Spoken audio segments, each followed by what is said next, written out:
அல்லாஹ் எதை விதித்தானோ அவனுக்கென்று எது முடிவு செய்யப்பட்டிருக்கிறதோ அதுதான் வாழ்வில் நடக்கும்.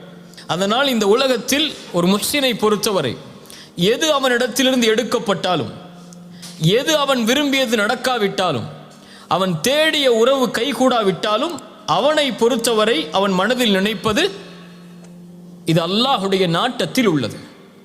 என் இறைவன் எனக்கு எப்போதும் நலவைத்தான் நாடி இருப்பான். எனக்கு அநீதம் செய்பவன் இறைவன் அல்ல, எனக்கு நலவு செய்பவன் தான் என் இறைவன்.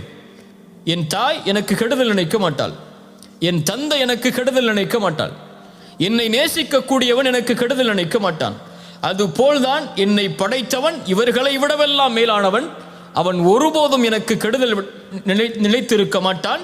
அவன் நாடியது நடந்திருக்கிறது, நடப்பது எனக்கு நல்லது, நான் அதை விரும்பாவிட்டாலும் என்பதைத்தான் ஒரு முஃமின் தன்னுடைய வாழ்க்கையின் அடிப்படையாக கொண்டிருப்பான்.